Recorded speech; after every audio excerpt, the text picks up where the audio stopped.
మస్తాన్గా అన్నా కన్నుడికి కవచుకుండలాగా ఈ సెలైన్ బాట్లు రక్తం బాట్లు నాకు తగిలించావు. ఈ నాకు ఒంట్లోకి ఎక్కవు భుజం మీద దిగవు. సూదులు గుచ్చుకొని సెప్టిక్ ఎలా ఉంది. నేను పీకెత్తానమ్మా. వద్దన్నా పీకితే చచ్చిపోతావు. వారం రోజుల నుంచి ఇదే మాట చెప్పి బరువు మొత్తం మోయిస్తున్నావు. ఆకలి తస్తున్నాను. అన్నా అక్కడ టిఫిన్ సెంటర్ ఉందన్నా, వెళ్ళి టిఫిన్ చేద్దాం పదా. మాకు 2 ప్లేట్ల మిర్చి. అసలే కడుపులో మండి చేస్తుంటే మళ్ళీ మిర్చి ఎందుకురా? నేను ఇడ్లీ తింటా. అయితే మిర్చి క్యాన్సల్. 2 ప్లేట్లు ఇడ్లీ. వెళ్ళి కూర్చో. మెల్లగా మెల్లగా తొందరగా మా ఆకలి. దా తినన్నా తిను.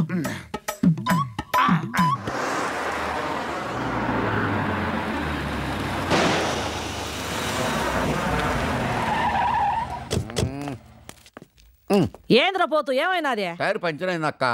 తల్లి శుభమాని మారమ్మ గుడికి పోతా ఉంటే మధ్యలో ఏంద్ర ఎపసకనువా? ఇప్పుడు ఏం చేస్తావు? మనం వెనకాల సుమోలో వెళ్దాం అక్క. పద సా పద పద.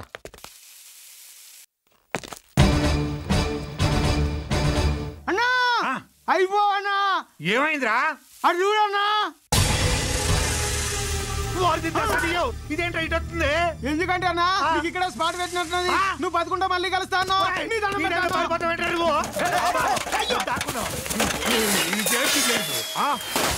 అక్క పైరాజు కూడా బాబు.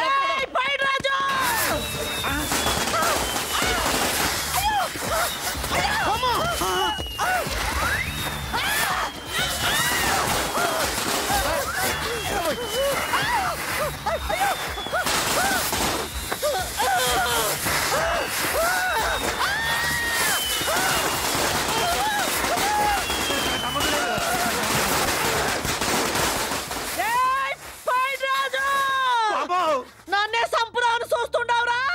నిన్ను బతకనియన్రా నీ తల్లి. నాకే పాపం తెలియదు. నువ్వులే తల్లు, నేను పారిపోతా.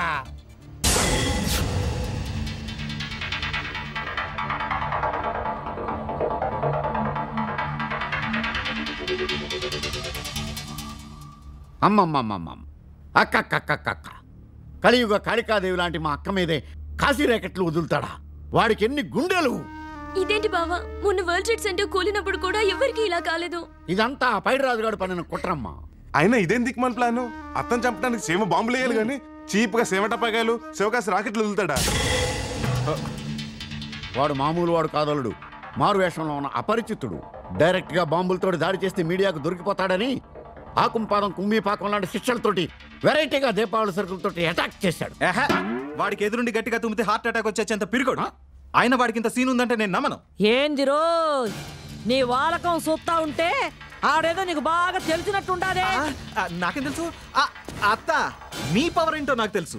మిమ్మల్ని అటాక్ చేసే శక్తి ఇండియన్ ఆర్మీకే లేదు. నువ్వు ఆగే అల్లుడు. ఇవాళ తిరిగిపోయింది మీ అత్తయ్య చీర కాదు, మా రాములక్క చరిత్ర. అత్త మీద ఒట్టు, వాడిని వదిలే ప్రసక్తే లేదు. అడిగింది నిన్ను కాదు, మా అల్లుడిని. అల్లుడు, ఈ పొద్దు నుంచి ఆ పైడిరాజు గారు భూమి మీద తిరగడానికి ఏం లేదు. నువ్వేం చేస్తావో నాకు తెలీదు. 48 గంటల్లో ఆడి శవం నా కళ్ళ చూడాలా. 48 గంటలున్నా వాతావరణ శాఖ వాళ్ళు టైం ఇచ్చినట్టు ఇదే ఫిట్టింగ్. నేనిచ్చిన టైమింగ్ లో 1 నిమిషం తేడా వచ్చినా నువ్వు నా అల్లుడివి కాదు, నేను నీ అత్తని కాను. అత్తమ్మా,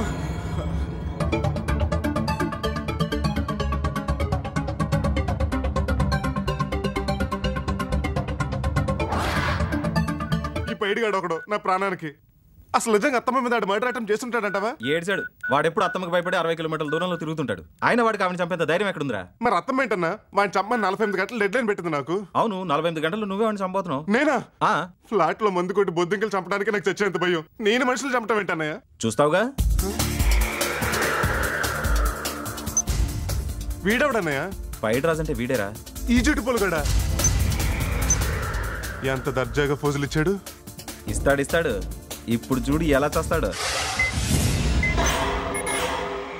అరే, ఈ బ్లడ్ ఎక్కడి నుంచి వచ్చింది? అదా చిరంజీవి బ్లడ్ బ్యాంక్ నుంచి.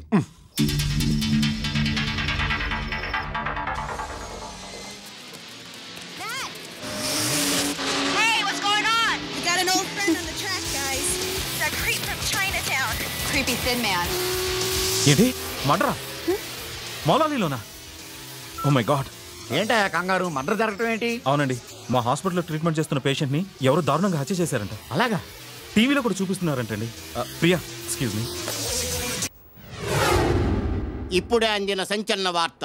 హైదరాబాద్ శివార్లలో మౌలాలి రైలు పట్టాలపై ఒక వ్యక్తిని గుర్తు తెలియని ఒక యువకుడు వేట కొడవళ్లతో అతి దారుణంగా నరికి చంపాడు. హత్య జరిగిన ప్రదేశంలో దొరికిన ఆధారాలను బట్టి హతుడు రాయలసీమలోని పులిచెర్ల గ్రామానికి చెందిన పైడిరాజుగా నిర్ధారించారు.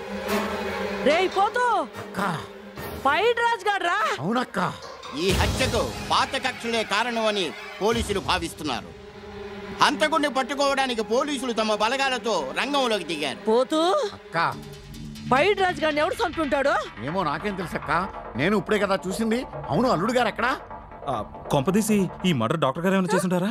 నిజంగా ఈ పని నా అల్లుడే చేసుంటే ఈ పొద్దు నుంచి ఆడి జాతకమే మారిపోద్ది. ఏ పోలీసులకు పట్టించేస్తారా? ఎవడురా నీవా? శుభం బల్కరా మంకెన్న అంటే పెళ్లి కూతురు ఉండేది అన్నట్ట వెనకడికి నీలాంటోడు. పోతో అల్లుడు ఎక్కడున్నాడో ఎత్తుకుపోయి. పోలీసులు అక్క, పోలీసులు!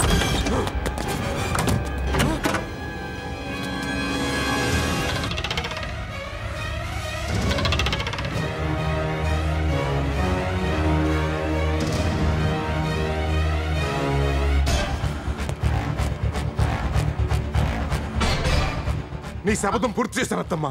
చూడు, నీ శత్రువు రక్తం కల్లారా చూడు. అల్లుడు, నువ్వు సామాన్యుడివి కాదు, అసాధ్యుడివి. అవును, నువ్వు నరికేటప్పుడు పోలీసుల కంటగాని పడినావా? గ్యారంటీగా పడుంటారు. బయట పోలీసారని వినిపించట్లా? నేను వెళ్ళి మర్డర్కి మాకు ఏ సంబంధం లేదని చెప్పొచ్చేస్తాను. అట్టా తెరిచినట్టే ఉంచో. సౌండ్ వచ్చిందో మర్డర్ చేసి దారు కాదు నువ్వని కేసెట్టి బొక్కలు దోయించేస్తా. జాగ్రత్త. నువ్వేం భయపడకత్తమ్మా. నన్ను ఎవ్వరు చూడలేదు. హాస్పిటల్ నుంచి ఇంటికి తిరిగి వస్తుంటే కళ్ళు దుకాణం దగ్గర వాడు ఒంటరిగా కనిపించాడు. నా రక్తం మరిగిపోయింది. పక్కన నా మటన్ షాప్ లో కత్తందుకుని వాడు వెంట పడ్డాను. నన్ను చంపొద్దు ప్లీజ్ అని నా కాళ్ళ వేళ పడ్డాడు. మా అత్తమ్మని ఎంత క్షోభ పెట్టి నేను బతకనేమన్నా అని ఒక వేడితో వాడు తల నరికేశాడు. వాడు తలకాయ పట్టుకొచ్చావా? లేదు, తెల్లవారితే వాడు తల రాష్ట్రం అంతా టీవీలో చూడాలని అక్కడే వదిలేసి వచ్చా. శభాషలుడు, ఇప్పుడు కదా నువ్వు మగోడు అనిపించుకున్నావు. ఇప్పుడు కదా నువ్వు నా అల్లుడు అనిపించుకున్నావు. రే, ఇప్పటి రాయుడు రక్తం బట్టలు, తొరగని రాయుడు పసుపు బట్టలు. రేపే నా కూతురికి అల్లుడికి నిశ్చితార్థం. ఆహా, మా డాక్టర్ గారు సీమ పౌరుషం నిలబెట్టారు. అదే మేడం, ఖర్చులో ఖర్చు డాక్టర్ గారి నిశ్చితార్థంతో పాటు నాది కూడా జరిపించారా ప్లీజ్?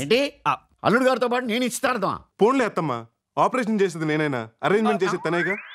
ఇప్పుడు హత్య చేసింది నేనైనా, హంతకుడు తనేగా.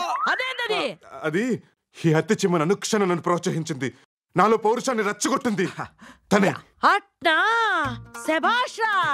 ఏందో అనుకుంటే డాక్టర్ దగ్గర కాంపౌండర్ అనిపించుకున్నావు. అట్నేలే, మీ ఇద్దరు నిశ్చితార్థం కలిపి జామ్ జామ్ జరిపించేద్దాం.